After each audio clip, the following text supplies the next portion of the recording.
ईश्वर के द्वारा निमित्त माया के गुणों ने ही सूक्ष्म और स्थूल शरीर का निर्माण किया है।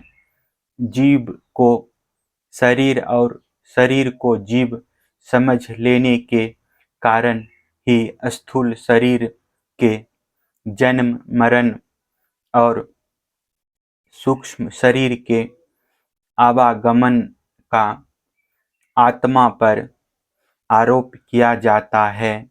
जीव को जन्म मृत्यु रूप संसार इसी भ्रम अथवा अध्यास के कारण प्राप्त होता है। आत्मा के स्वरूप का ज्ञान होने पर उसकी जड़ कट जाती है। प्यारे उद्धव, इस जन्म मृत्यु रूप संसार का कोई दूसरा कारण नहीं, केवल अज्ञान ही मूल कारण है।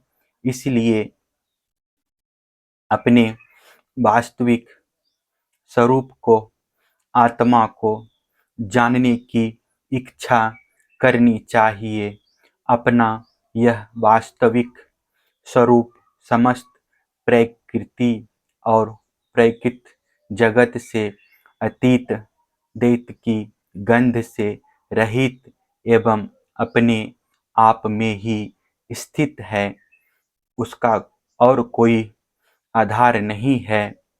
उसे जानकर धीरे धीरे स्थूल शरीर, सूक्ष्म शरीर आदि में जो सत्य बुद्धि हो रही है उसे क्रमशः मिटा देना चाहिए।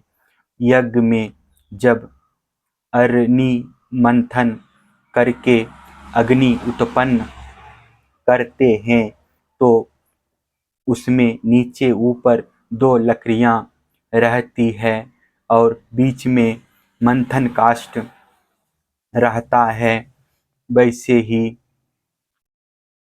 विद्या रूप अग्नि की उत्पत्ति के लिए आचार्य और शिष्य तो नीचे ऊपर की अरनियां है तथा उपदेश मंथन काष्ठ है।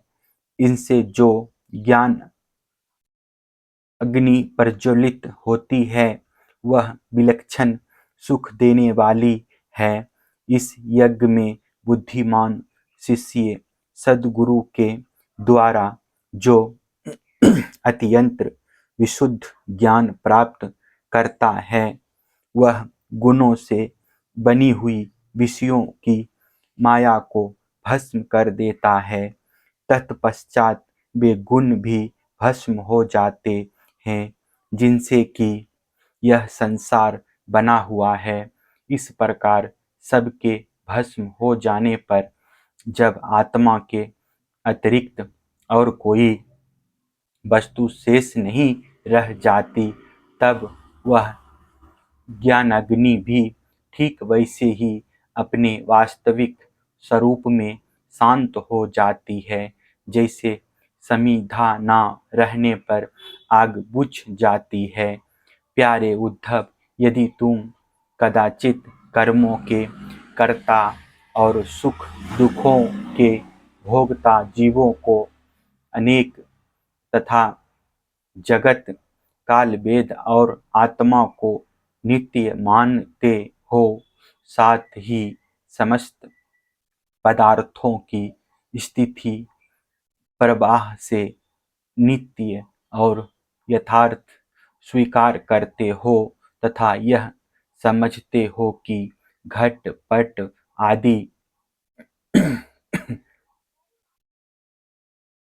ब्रह्म आकृतियों के भेद से उनके अनुसार ज्ञान ही उत्पन्न होता और बदलता रहता है, तो ऐसे मत के मानने से बड़ा अनर्थ हो जाएगा।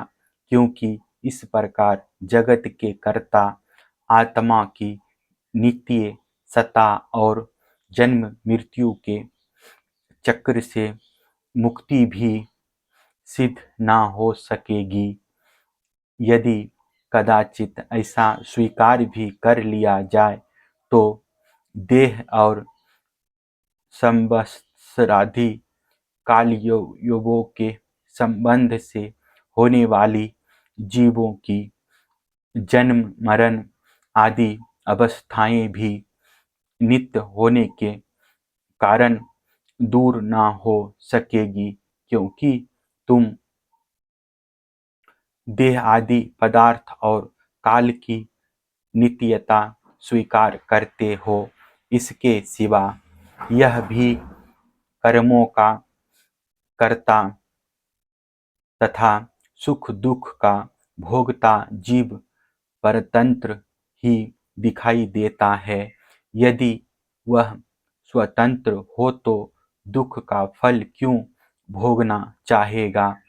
इस प्रकार सुख भोग की समस्या सुलझ जाने पर भी दुख भोग की समस्या तो उलझी ही रहेगी। अतः इस मत के अनुसार जीव को कभी मुक्ति या स्वतंत्रता प्राप्त न हो सकेगी। जब जीव स्वरूपतः परतंत्र है, विवश है तथा विवश है, तब तो स्वार्थ या परमार्थ कोई भी उसका सेवन ना करेगा, अर्थात वह स्वार्थ और परमार्थ दोनों से ही वंचित रह जाएगा।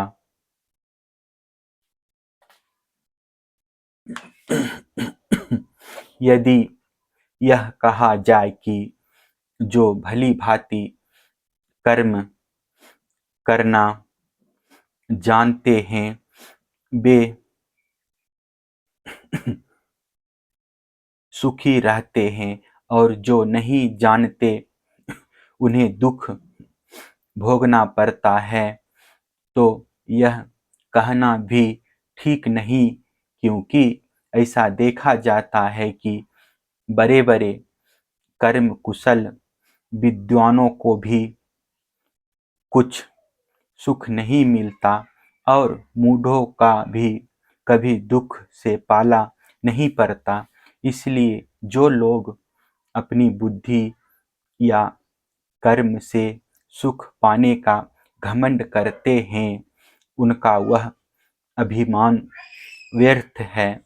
यदि यह स्वीकार कर लिया जाए कि वे लोग सुख की प्राप्ति और दुख के नाश का ठीक ठीक उपाय जानते हैं, तो भी यह तो मानना ही पड़ेगा कि उन्हें भी ऐसा उपाय का पता नहीं है जिससे मृत्यु उनके ऊपर कोई प्रभाव न डाल सके और वे कभी मरे ही नहीं। जब मृत्यु उनके सिर पर नाच रही है, तब ऐसी कौन सी भोग सामग्री या भोग कामना है जो उन्हें सुखी कर सके। भला जिस मनुष्य को फांसी पर लटकाने के लिए बद्ध स्थान पर ले जाया जा रहा है, उसे क्या फूल चंदन स्त्री आदि पदार्थ संतुष्ट कर सकते हैं? कदापि नहीं। अतः पूर्वोक्त मत मानने वालों को दृष्टि से न सुख ही सिद्ध होगा और न जीव का कुछ पुरुषार्थ ही रहेगा। प्यारे उद्धव, लौकिक सुख के समान पारलौकिक सुख भी दोष युक्त ही है, क्योंकि वहाँ भी बराबरी वालों से होड़ चलती है। अधिक सुख भोगने वालों के प्रति असूया होती है, उनके गुणों में दोष निकाला जाता है और छोटों से घृणा होती है। प्रतिदिन पुण्य क्षीण होने के साथ ही वहाँ के सुख भी क्षय के निकट पहुँचते रहते हैं और एक दिन नष्ट हो जाते हैं। वहाँ की कामना पूर्ण होने में भी यजमान, ऋत्विज और कर्म आदि की त्रुटियों के कारण बड़े बड़े विघ्नों की संभावना रहती है। जैसे हरी भरी खेती भी अतिवृष्टि, अनावृष्टि आदि के कारण नष्ट हो जाती है, वैसे ही स्वर्ग भी प्राप्त होते होते विघ्नों के कारण नहीं मिल पाता। यदि यज्ञ यागादि धर्म बिना किसी विघ्न के पूरा हो जाए तो उसके द्वारा जो स्वर्ग आदि लोक मिलते हैं उनकी प्राप्ति का प्रकार मैं बतलाता हूँ, सुनो। यह करने वाला पुरुष यज्ञ के द्वारा देवताओं की आराधना करके स्वर्ग में जाता है और वहाँ अपने पुण्य कर्मों के द्वारा उपजित दिव्य भोगों को देवताओं के समान भोगता है। उसे उसके पुण्यों के अनुसार एक चमकीला विमान मिलता है और वह उस पर सवार होकर सुख सुंदरियों के साथ विहार करता है। गंधर्वगण उसके गुणों का गान करते हैं और उसके रूप लावण्य को देखकर दूसरों का मन लुभा जाता है। उसका विमान वह जहाँ ले जाना चाहता है